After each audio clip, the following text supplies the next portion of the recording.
અંબાજી ખાતે ગુજરાત રાજ્ય આચાર્ય સંઘના 56મા શૈક્ષણિક અને વહીવટી અધિવેશનનો ભવ્ય પ્રારંભ કરાયો। 3500થી વધુ આચાર્યશ્રીઓની હાજરીમાં અંબાજી ખાતે રાજ્યકક્ષાના ભવ્ય અધિવેશનનો પ્રારંભ। Bureau report Ramjibhai Raigor. કે કક્ષા કેળવીશું તો આપોઆપ આપણી રક્ષા થવાની છે।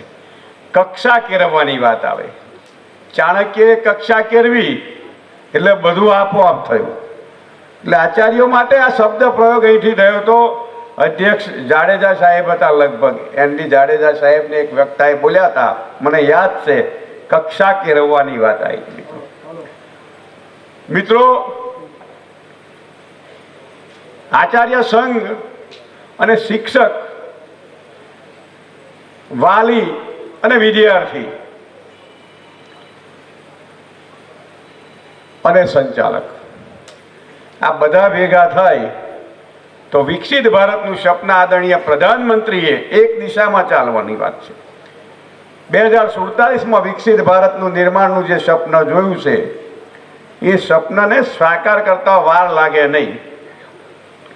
સ્વને જાગૃત કરવાની વાત આવી છે તો સ્વને સ્વાભિમાનને જાગૃત કરાવવાની વાત જ્યારે મોદી સાહેબ કહેતા હોય, હર ઘર સ્વદેશી, ઘર ઘર સ્વદેશીના અભિયાનની વાત કરતા હોય, ત્યારે એના ઉદ્દીપકનું કામ કોઈએ કરવાનું હોય છે તો આપણે આચાર્ય મિત્રોએ કરવાનું છે।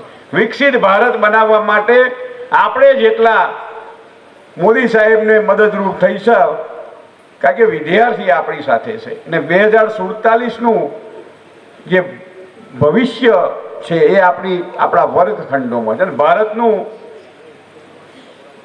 ભાગ્ય અને ભવિષ્ય એના વર્ગખંડોમાં ઘડાઈ રહેલું છે અને ઘડવાનું કામ આપણે બધા કરીએ છીએ। તો આપણે સરદાર સાહેબની 150મી જન્મ જયંતિ હોય ત્યારે સરદાર સાહેબનું એક સ્લોગન છે કે ચારિત્ર વગરનું શિક્ષણ નકામું છે। શિક્ષણમાં ચારિત્રની વાત જો આ મહામાનવે કરી હોય અને ચારિત્ર બળથી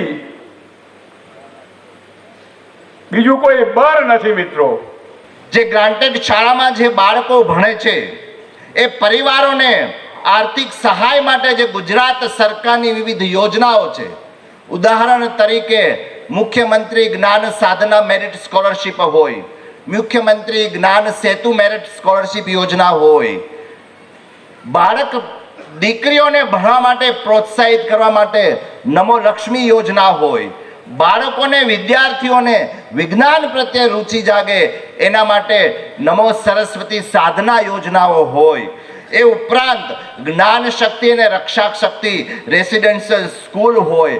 આ બધી જ યોજનાઓ તો સરકાર પોતે લોન્ચ કરે છે, પરંતુ એ યોજનાઓનો લાભ વિદ્યાર્થીઓ સુધી પહોંચે એ બધા માટેનું કોઈ માધ્યમ હોય તો અહીં બેઠેલા મારા સંઘના આચાર્યશ્રીઓ છીએ કે આપના દ્વારા ગુજરાત સરકાર પોતાના વિદ્યાર્થીઓ સુધી, રાજ્યના વિદ્યાર્થીઓ સુધી આ યોજનાઓનો લાભ પહોંચાડે છે। એ બદલ પણ હું આપ સૌનો આભારી છું। આપણને હમણાં જેમ વાત કરી પૂર્વ વક્તાશ્રીએ કે આપણી શાળામાં દરેક શાળાને computer, internet, smart board, smart class આ બધા જ આપવામાં આવ્યા છે, પરંતુ જ્યાં સુધી એનો ઉપયોગ વિદ્યાર્થીઓ કરે એ માટેનું કોઈ ચાવીરૂપ ભૂમિકા સમાન આચાર્યો કે શિક્ષકો ના હોય તો ત્યાં સુધી આ સફળ થતું નથી। ત્યારે તમે બધા પણ એ સફળતાના ભાગીદાર છો, એ બદલ પણ હું આપનો ખૂબ ખૂબ આભાર માનું છું।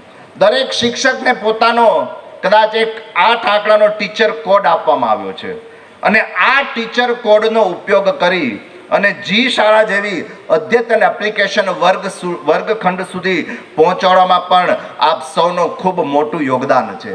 આપણે અહીંયા ખૂબ સરસ મજાની એક એપ પણ લોન્ચ કરી, એ બદલ પણ ટેકનોલોજીનો પણ આપ સૌ ઉપયોગ કર્યા છો, ત્યારે એ બદલ પણ હું આપ સૌનો આભાર માનું છું।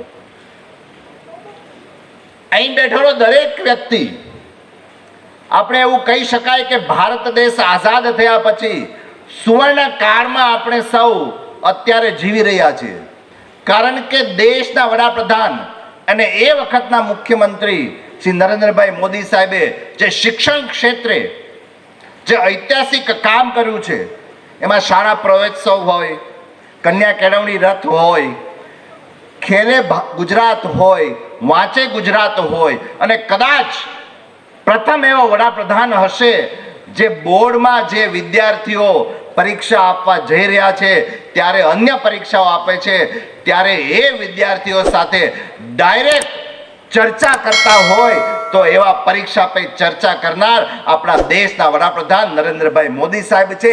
એટલા માટે શિક્ષણનો આ સુવર્ણકાળ ચાલી રહ્યો છે અને આપણે બધા એના સાક્ષી છે. એ બદલ પણ આપણે બધાને હું ખૂબ ખૂબ અભિનંદન આપું છું.